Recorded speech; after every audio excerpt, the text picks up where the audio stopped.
What will Chicago be like in the year 2050? Will self-driving cars make traffic jams a thing of the past? Will the population mushroom as climate change draws people to the Great Lakes? These are the kinds of really big questions that planners will be wrestling with as a new grand plan is launched tomorrow to shape the Chicago region. Tonight, Geoffrey Baer has an exclusive first look.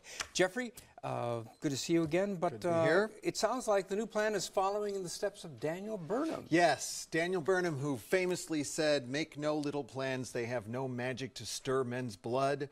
Burnham and Edward H. Bennett created the 1909 Plan of Chicago, which sought to transform the crowded, dirty city into a paradise, and parts of the plan came to be, like our glorious lakefront park system and the double-deck Wacker Drive and Michigan Avenue Bridge. Yes, but certainly Burnham's plan is out of date at this point. Yes, and there have been many plans that have been put forward since Burnham's time. Most recently, a plan was unveiled in 2010, so 6 years ago, by the Chicago Metropolitan Agency for Planning, CMAP.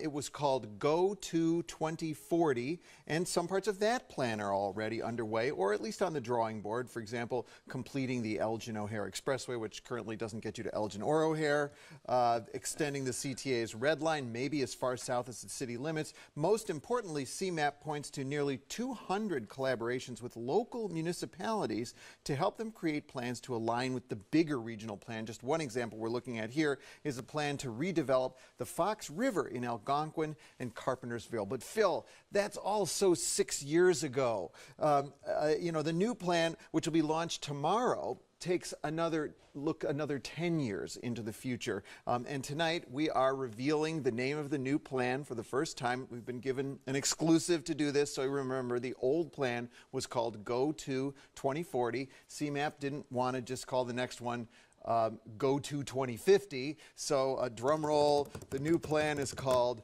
On to 2050. Well, at least they're being sequential, aren't they? Yes. Well, last I checked, we still had 24 years ago to get to 2040. So why are we moving ahead to 2050 now? What's the rush? Good question. CMAP says plans are really not meant to last any longer than 10 years, the name 2040 notwithstanding. And, things continue to evolve. Climate change, technology, demographics. So they felt it was time to move on. And so this big launch takes place tomorrow at the CMAP offices, which are in Willis Tower. And what they've done is they've transformed a meeting room into something like an Apple store. Attendees get to talk to planners at different stations. They allowed our cameras into a dress rehearsal, and we eavesdropped while they practiced their talking points.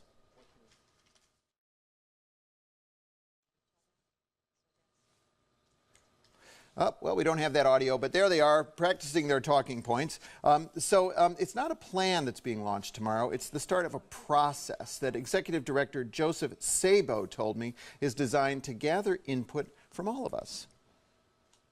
With the advancement of our Onto 2050 plan, this is the time for big ideas. And so as we go into this 2050 process, we not only don't have all the answers, we don't even have all the questions at this point. And so engaging the public through this process that we're doing now is a big part in better understanding all the questions that we need to be asking at this point as we go into what will be a near 3-year process in actually preparing the plan. So it's just the beginning stages, but do planners have any idea of what might eventually wind up in the plan? Yes, lots of transportation for sure, because this is where CMAP has teeth, because they actually control the purse strings for federal money that gets allocated to really big projects. So one big idea, for example, from the 2040 plan that will probably be in the 2050 plan as well, and it now has backing from IDOT, is to charge tolls to use new lanes that are going to be added to the Stevenson Expressway. So life in the fast lane would come at a price. It's a concept called congestion pricing, and according to CMAP, it relieves congestions in all the lanes of the expressway. Congestion pricing is already in use in many world cities and even in some U.S. cities, particularly in Texas. Other big ideas include relieving freight train congestion that drives Amtrak and Metro riders crazy and also affects freight traffic nationwide because we're the rail capital, and this could cause railroads to take their business elsewhere if you don't fix it. Beyond transportation, encouraging walkable communities where people live close to work and shopping, fixing a tax policy that currently encourages exactly the wrong kind of development, like big box stores and sprawl, strategies to prepare for climate change, and there's no equivocation in the plan. They believe climate change is real, and above all, getting communities to play well together for the good of everybody. I'm an old local mayor, and so I really can appreciate, how local mayors want to cling to their own autonomy.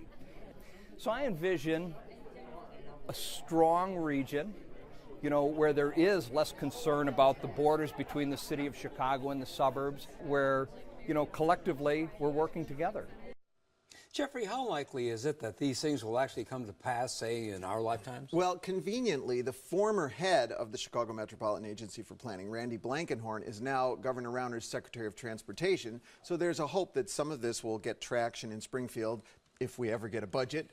But really, to paraphrase a kind of a famous old saying, life is short, art is long. Well, life is short, planning is long. If you think back to the Burnham plan, Daniel Burnham never lived to see even ground broken on the Chicago lakefront. Most of the people involved in that plan never lived to see it realized, but we see it every day. And so, in this age of short attention spans, planners really take the long view. Geoffrey, thanks very much. Certainly. And tomorrow's event at CMAP headquarters is invitation only and has already sold out. But you can share your big ideas for the Chicago region on their website, and you can find the link at our website.